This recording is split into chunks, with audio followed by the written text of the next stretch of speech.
Buenos días, hoy vamos a presentar el ACA número 3 de ondas y electromagnetismo. Este trabajo está desarrollado por Michael Alexander Romero Sánchez y yo, Brian Steven Polanyi Acosta, de la ficha 55614. Ambos estudiamos Ingeniería de Sistemas en la Universidad Corporación Unificada Nacional de Educación Superior, CUN. En este trabajo haremos uso de dos ACAs anteriormente realizadas, que son el mapa conceptual y la infografía. A cada una de estas le explicaremos cada uno de sus detalles, con el fin de profundizar más en estos temas y dar una mejor explicación de ellas. Como introducción a estos temas, tenemos que las ondas electromagnéticas son un tipo de onda transversal que se propagan a través del espacio vacío, mediante la interacción de campos eléctricos y magnéticos. Estas ondas no necesitan un medio material para viajar, como el agua o el aire. Pueden viajar a través del vacío del espacio a la velocidad de la luz. El electromagnetismo es la rama de la física que se encarga de estudiar las ondas electromagnéticas y las interacciones entre los campos eléctricos y magnéticos. El electromagnetismo es esencial para entender cómo funcionan muchos dispositivos cotidianos, como televisores, teléfonos móviles, hornos microondas, entre muchos otros. También es esencial para entender fenómenos naturales como los rayos y las auroras boreales.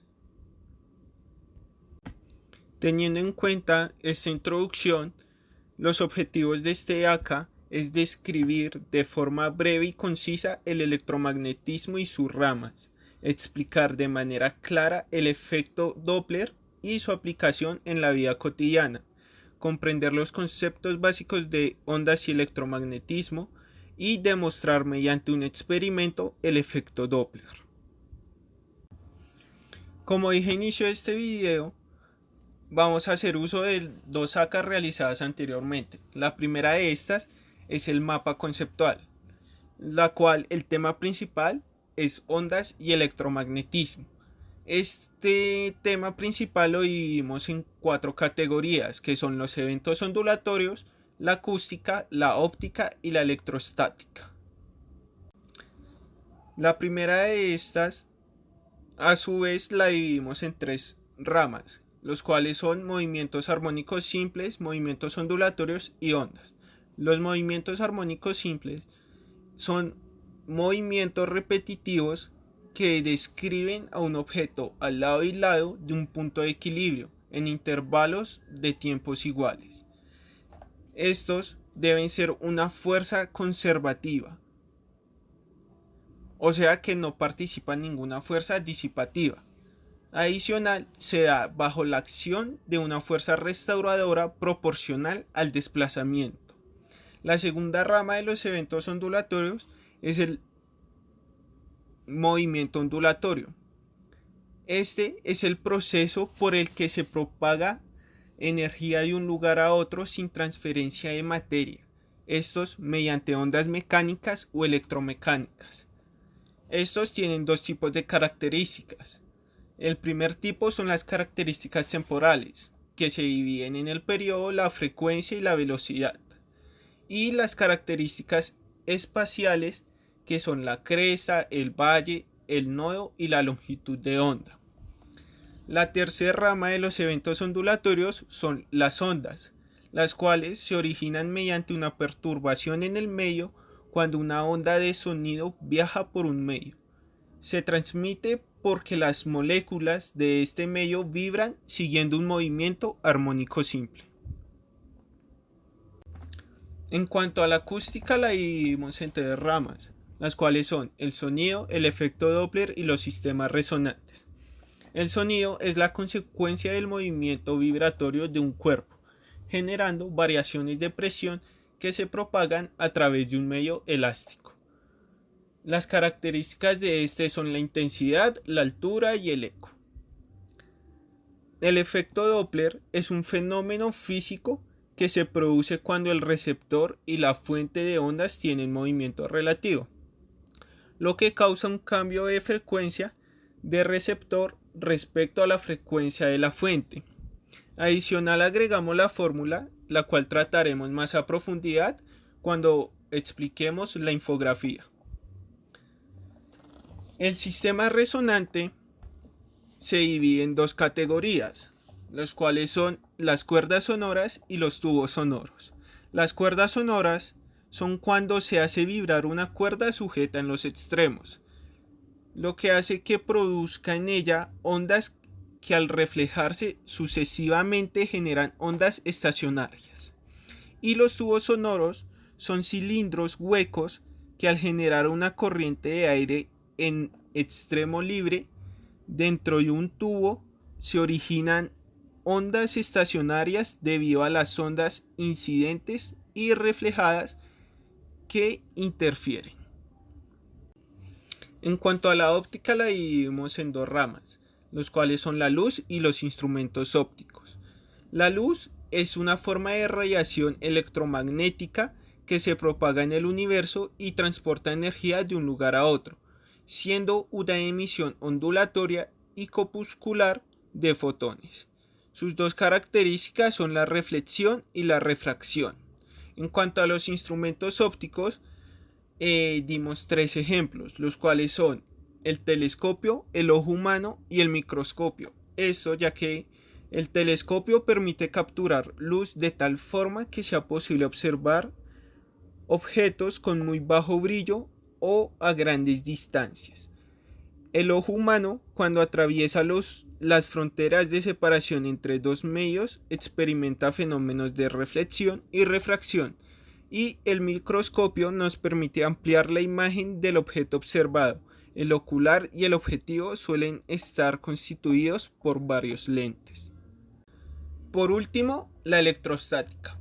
Esta la dividimos en tres ramas. La primera es el campo eléctrico, que es la fuerza que una partícula cargada sentirá si se coloca cerca de otra partícula cargada. Esta es invisible y el campo producido por una carga puntual positiva apunta en una dirección que se aleja de la carga.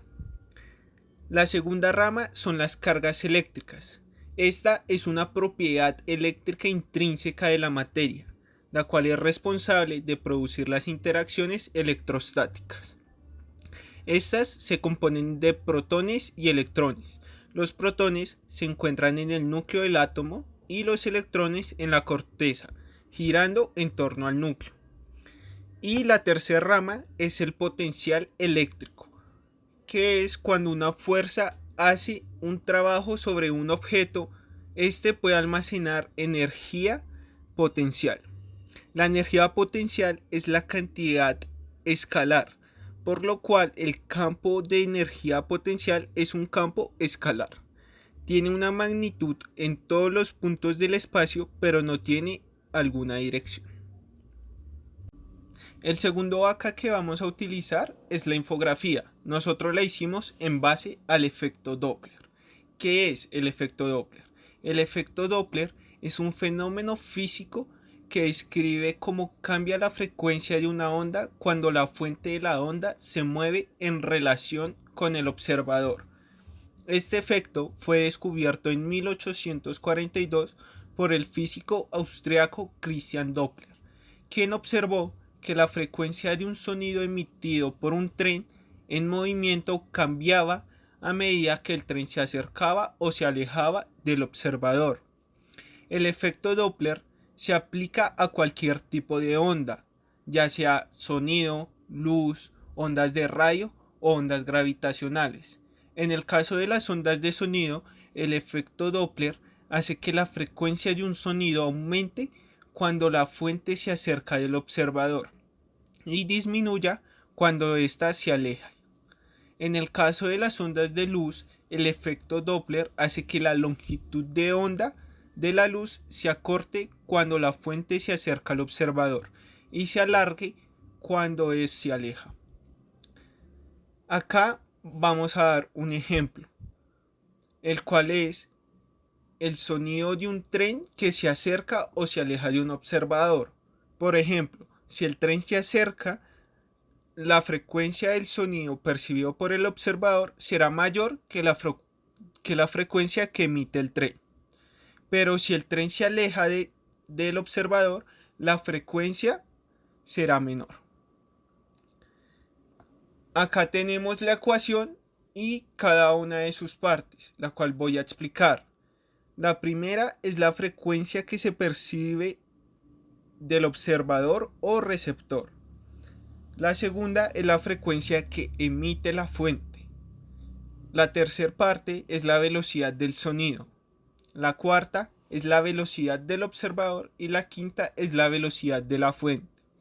Esta es la ecuación general que se puede ir modificando según qué característica queramos obtener.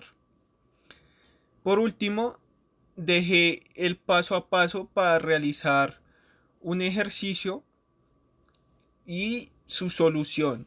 Sin embargo, vamos a presentar un experimento donde se pueda percibir el efecto Doppler y ya luego profundizaremos con otro ejercicio más detalladamente.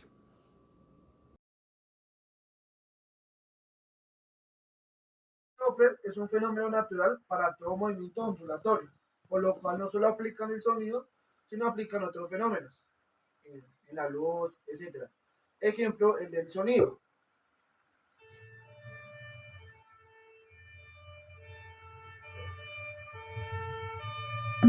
Como podemos observar, escuchar, las ondas de frecuencia entre más lejos van disminuyendo.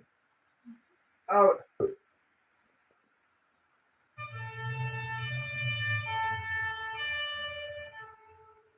disminuye.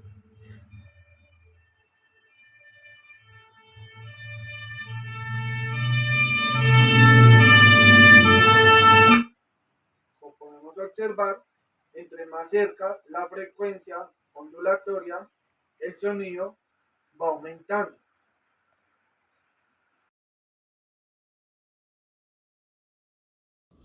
Ahora vamos a desarrollar el siguiente ejercicio. Una ambulancia se acerca a un hospital a una velocidad de 72 km por hora, con una sirena encendida, la cual genera un sonido de 800 Hz. ¿Cuál es la frecuencia que escucha una persona que está en el hospital? Para solucionar ese ejercicio vamos a utilizar la siguiente ecuación. Antes de reemplazar las variables, vamos a hacer una conversión de kilómetros por hora a metros sobre segundos, con el fin de poder facilitar la solución del ejercicio. En este caso, los 72 kilómetros por hora son 20 metros por segundo. Ahora sí, con estos datos vamos a reemplazar las variables. Y empezamos a solucionar primero lo que está dentro de los paréntesis. En este caso restamos 20 metros sobre segundos a 340 metros sobre segundos. El paso siguiente es dividir 340 metros sobre segundos sobre 320 metros sobre segundos. Por último, vamos a multiplicar 800 hercios por 1.0625, que nos da 850 hercios. Esta sería la frecuencia que escucharía la persona que está en el hospital. En conclusión, las ondas electromagnéticas son un fenómeno fundamental de la naturaleza que juegan un papel importante en nuestra vida diaria, siendo esencial para entender cómo funcionan muchos dispositivos cotidianos y fenómenos naturales. Las ondas electromagnéticas son utilizadas en una variedad de aplicaciones, desde las comunicaciones a través de dispositivos telefónicos y radios hasta medicina con resonancia magnética y radioterapia. Además, el estudio de las ondas electromagnéticas y la comprensión de su interacción con la materia son fundamentales para el desarrollo de tecnologías emergentes como la energía solar y la comunicación satelital. En general, el electromagnetismo es el campo de estudio crucial para entender cómo funciona nuestro mundo y para el desarrollo de nuevas tecnologías. Como conclusión, para el efecto Doppler, tenemos que este es un fenómeno fundamental en la física que describe cómo cambia la frecuencia de una onda cuando la fuente de la onda se mueve en relación con el observador, siendo aplicado en gran parte de campos, incluyendo medición de velocidades de estrella y galaxias en la astronomía, en la detección de objetos en movimiento con radares y sonares, y la medición de flujos sanguíneos en cuanto a la medicina. Por último, dejamos la bibliografía con las referencias que utilizamos para desarrollar los dos primeros acá y profundizar un poco más en el trabajo final, con el fin de, si quieren indagar un poco más sobre los temas, puedan hacerlo.